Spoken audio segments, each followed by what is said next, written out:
Hello, girls. I'm very happy to have both of you tonight with us and with the festival, virtual festival this year. So first, can you introduce yourself to our French readers, please? Starting with Skye, maybe, because she's the first one, I understand. Hi, guys. I'm really excited to be here. Thank you so much for inviting me. My name is Skye Warren. I am the author of Dark and Dangerous Romance. So I'm excited that we're going to talk about that today and all of the taboo, forbidden books that we love to read with the anti-heroes. And yeah, and I've known Anna for a few years, so I was very excited to get to chat with her. So yeah, just thank you so much. And I've been to France a couple of times now. I actually went there for my job before I started writing.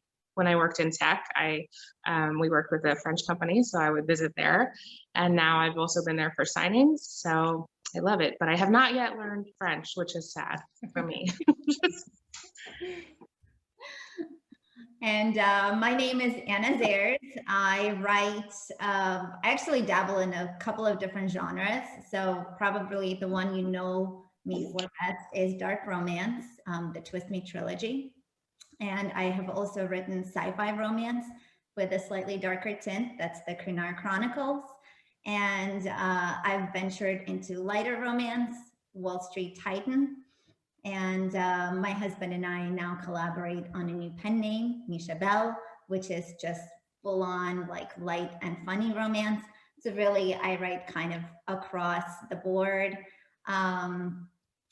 I took a couple of years of French in high school, so I understand it un peu, but I cannot speak.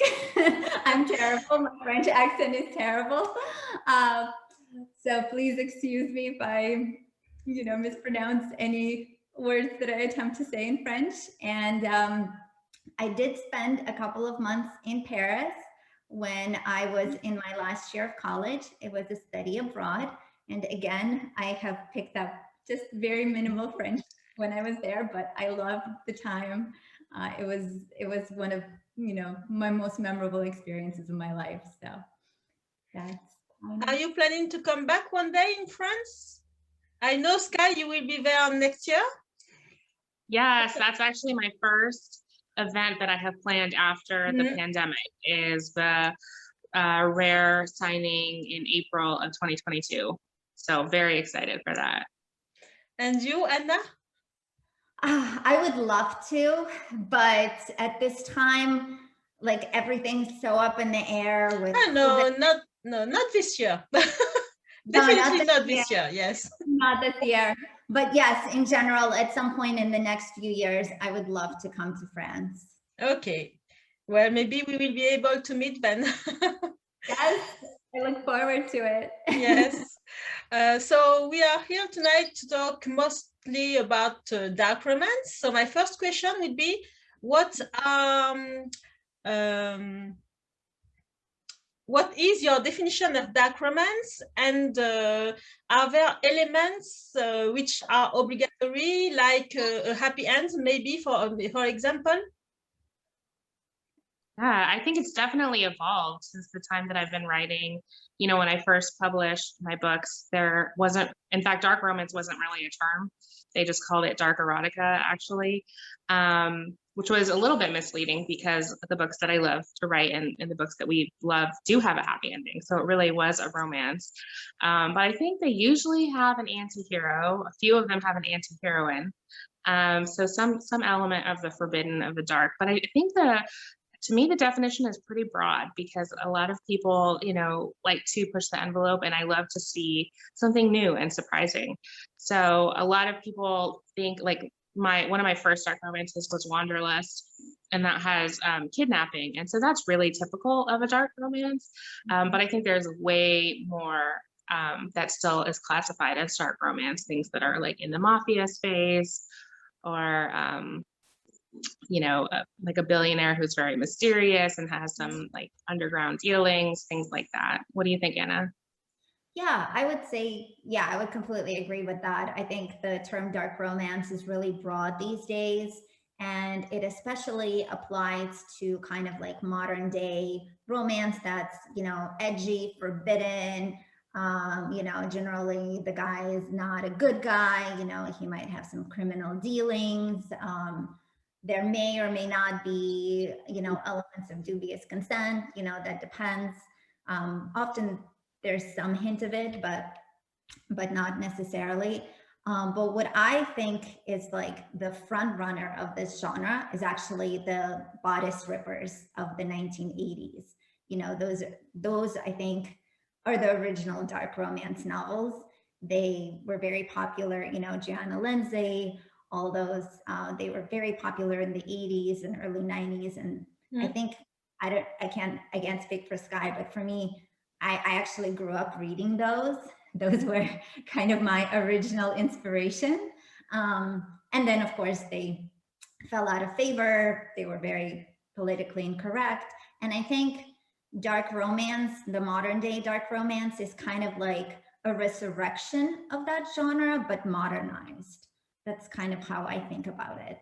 I completely agree with you. And I love historical romance. I didn't quite grow up reading it because I didn't discover romance until later, but I definitely loved those books. And I sort of read them at the same time as more politically correct books were coming out. And there's such a big difference. But I think that you and I, Anna, are both fans of the book To Have and to Hold by Patricia Gaffney, which is a historical romance. And I think that's one of the best dark romances that's ever been written. But I mean, I don't even know how old it is, like 30 years old. I don't know. So good. So good. Yes.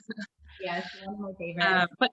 But I think it's funny. I think readers even now have a much more open definition of what they'll read in historical romance, and especially in paranormal romance. It's very normal to see like a wolf claim his mate and like drag her back to his, you know, lair or whatever. And that is not even really considered that dark in a paranormal. But of course, if you write something like that with a billionaire dragging her back to his mansion, of course, that seems pretty dark. So yeah. Same goes for a sci-fi romance. There's a lot of like, you know, big bad alien comes to Earth, you know, he meets his mate, like that whole thing as well. Yeah. Yeah. Do you have can you give me only one title, which book inspired you most in the writing of dark romance? I actually would have to say, because To Have and to Hold is a Jane Eyre retelling, and I love Jane Eyre before I had ever read To Have and to Hold. And in fact, my last book, My Private Property, which just came out, is also a Jane Eyre retelling. So I really feel like, you know, Jane Eyre is funny because it's a classic. So many people have read it, but it's really wild as a book. I mean, he's got a crazy wife in his attic. So it's, you know, it's funny because it seems so normal now just because it's everyone knows the story, or a lot of people do. And it's not a traditional dark romance, but I heard someone say once that you're either a fan of, you know, Beauty and the Beast, or you're a fan of Cinderella. And I feel like, I mean, Beauty and the Beast and Jane Eyre really go together, and just have that like hero who's mysterious and kind of mean, and you want to see the softer side of him.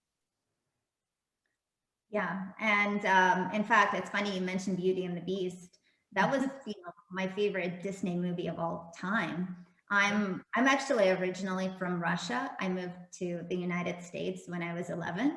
And the way I learned English is by watching Beauty and the Beast over and over again for a month straight, until I knew every single word in the movie. So I think even back then I was very drawn to that. So maybe that would be my inspiration.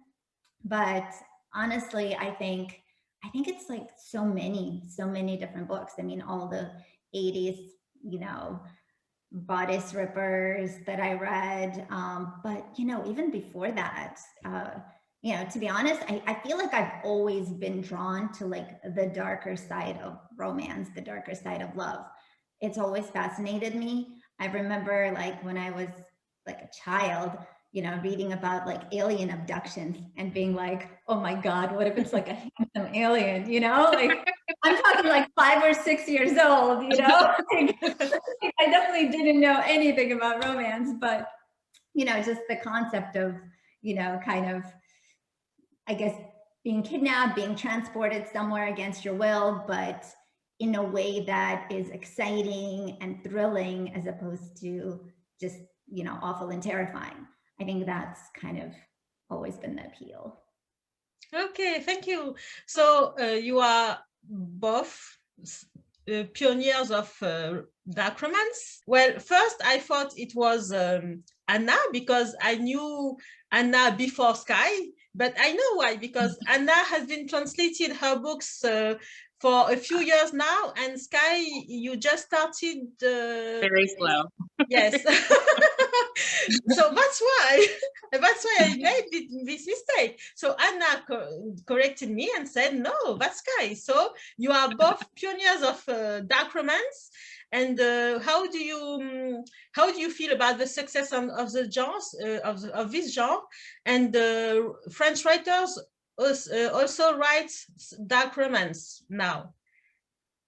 So I wanted to let you know that you are pioneers in America, but also in France. That's yeah. Well, Anna, you started translating early. When were you first translating into French? 2014. Wow, that is really yes. Early. Now you understand my mistake now. Mm-hmm. Yeah, no, that's great. Yeah, I mean, I do think that we were some of the first authors who were writing in it, but it has since really blown up, and there's so many people writing in it now. And really, I mean, in some ways they like surpass how dark I'm willing to go. So I almost like step back from the term dark sometimes, because it's like, sometimes it's used to describe like almost things that like really qualify as like horror. And so I kind of use the term dangerous romance now, but it means the same thing to me, which is that having that anti-hero who's dangerous and dark, but also ends in a romance, no gore, no. Yeah, I would agree with that. I think it's great that dark romance has become so popular and so much more mainstream. I don't know if they have it in France, but here, 365 Days, the movie. Oh, I wanted to talk about it. Yes. So that's a very good thing. On Netflix that, reflects the genre, which it's really made it. I think it's exciting. I think it's great. I hope that it will continue. I mean, I know the movie generated a lot of controversy. I think the book, if they don't reach exactly the right audience, they can generate a lot of controversy. But I think it's good for different types of romance to be out there, because we all have different fantasies and, different things excite us. And I think I think it should be accepted the same way as, maybe, light and funny romance is, accepted.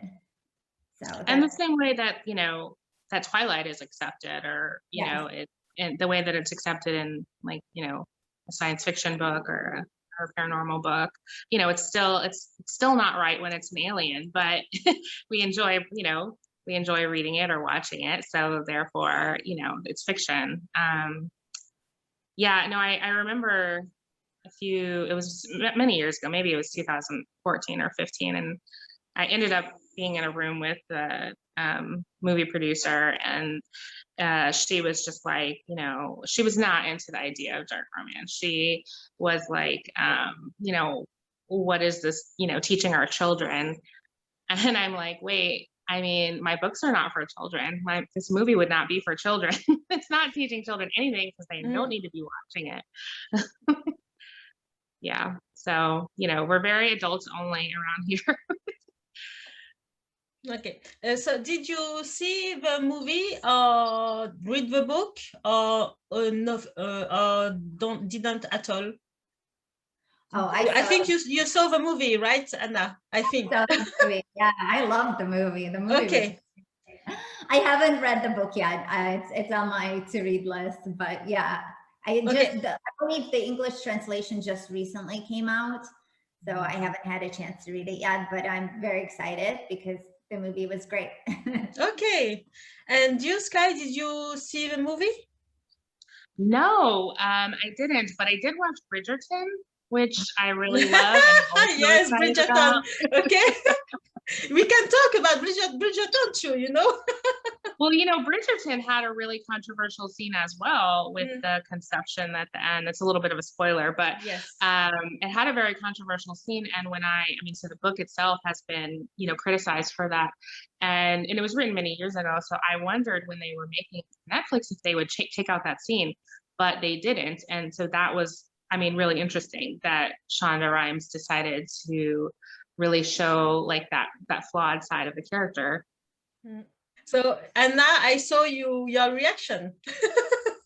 Yeah, no, I love the show. I thought the show is phenomenal. My husband and I, we binged it just like a week or two ago, and we're still like, oh my God, we want more, we want more. Yeah, I really feel like it's like the most mainstream that like just like a really sexy romance novel has gotten, you know, like for it to,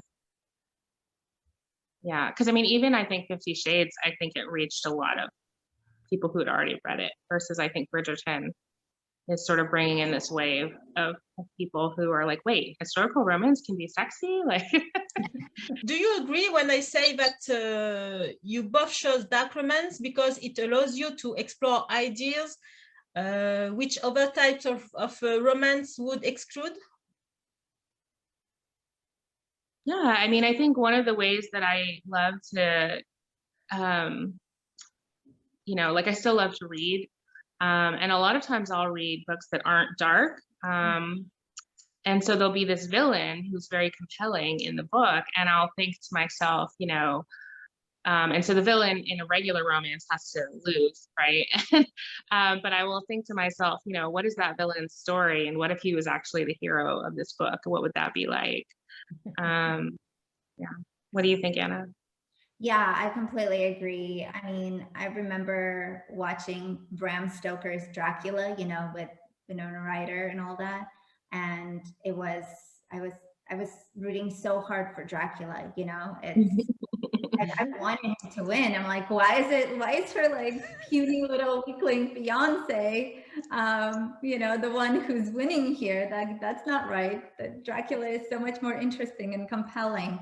And yeah, dark romance allows you to kind of explore the ultimate what if. What if you could have a happily ever after with a bad guy? What if, you know, you could redeem the ultimate bad boy? And in some cases, maybe you don't redeem him, maybe you become the bad girl yourself, you know? But, you know, ultimately that it is possible to have this happily ever after in a non-conventional way. So yeah, I think I really like that about dark romance. And I also like that it allows you to explore kind of the full depth of emotions to some extent. You know, in a regular romance, very often, you know, she's going to end up with the hero and all the obstacles between them. Oh, I want to be with him, but I can't be with him. Like they almost feel like they don't feel quite as real because, you know, it's like, you know, if it's like a contemporary setting and I don't know, it's hard to explain, but very often in a contemporary romance, it's like, you know, they're going to end up together and the obstacles just don't seem as insurmountable. But in a dark romance, you can put up like huge mountains between them. And then they have to work so much harder to overcome them. And the heroine can be torn into pieces, you know, drawn this way, drawn to him, you know, she knows what's right, she knows what's wrong. So you can kind of explore that moral gray area between right and wrong and all of that. So I don't know, what do you think, Skye? Readers never know the end until the end. I mean, you kind of know the end. No, they know the end, but they don't. But they are not sure until the end. Yeah. Maybe, yes. Yeah. No, I think there was this like quote or meme that went around. I don't know if you saw it, Anna, about how a hero, because he's inherently good and moral, has to, if he's has a choice between helping the world or helping the heroine, he does love the heroine, but he actually has to choose the world because he's good. And an anti-hero doesn't do that. An anti-hero can basically say, if he had to choose between the world and the heroine, he would destroy the world because he loves her that much. So it's almost this deeper level of love, like bordering on, you know, sort of obsession or a little bit unhealthy that we would call it in real life. But it is more compelling because it's like he actually values her above goodness or above everyone else, above the world, above doing the right thing. So I love that. Yes, I think you nailed it, Skye. I think you nailed it. Okay. Do you have some limits about your characters, the setting? I mean, I think I really have to, I like to push it as far as I can, but where I personally feel like I can redeem the hero and want the heroine to be with him. And also want to believe, you know, you have to decide if he's going to stay bad, a villain, or if he's going to be reformed. But if he's going to be reformed, you know, I mean, I don't want her to end up with someone who's like actually murdering people or anything like that. So I wouldn't, you know, I have to be like either, so like, let's say if I were to write an assassin, I would, you know, I would want him to be reformed and I'd want that to be believable. You know, but I think it's really different for every person because it's, if you feel comfortable with that, like, you know, then you could write it and that would be fine. Like, you know, to write that as a story. It's just like, for me, I want to feel really comfortable that their happy ending feels real to me. Yeah. And for me, I think there's certain things that a hero can do that, specifically to the heroine, that would make him not just an anti-hero, but a complete villain. And then that's a turn off for me. So, you know, for me, it would be things like, you know, physical abuse, or, you know, if he cheats on her, if he humiliates her, if he does, you know, if he like harms her. Like my dark heroes, they are ultimately highly protective and possessive, and they may be, you know, they may take away her freedom, they may get all sorts of crazy, and they may actually kill people. Like, unlike Skye, my heroes, they go dark. They may stay assassins. In fact, they do usually. I do not reform them. Like, they are that way, and they don't reform fully or at all, really, in some cases. But they will always take care of her. They will do nice things for her. They will care for her when she's sick. They will, you know, cook for her. They will clean for her. They will do all these things that are, you know, like, you think of it as being not in character for, like, you know, this powerful, dark, dangerous man, but he will do it for her because he's that obsessed with her. And what he won't do is harm her. He won't, and, you know, he cares, basically. You know, I think that for me is always the thing that, you know, ultimately my dark heroes always care about the heroine, and they want what's best for her, or, you know, what they perceive is what's best for her. You know, usually it's obviously being with him, but yeah. So I think when he's purposefully trying to harm her, when he's, you know, beating her, like doing really, really awful things, that's kind of where it becomes not a dark romance, but, like Skye says, more like horror, or, you know, psychological thriller or something like that. I think that's where I personally draw the line. But, you know, I've read many books that cross that line, and, you know, they're still amazing, but it's just, you know, it's not what I'm comfortable writing. I really like heroes to be self-aware. So even if they're going to do something awful, I want them to know that it's awful.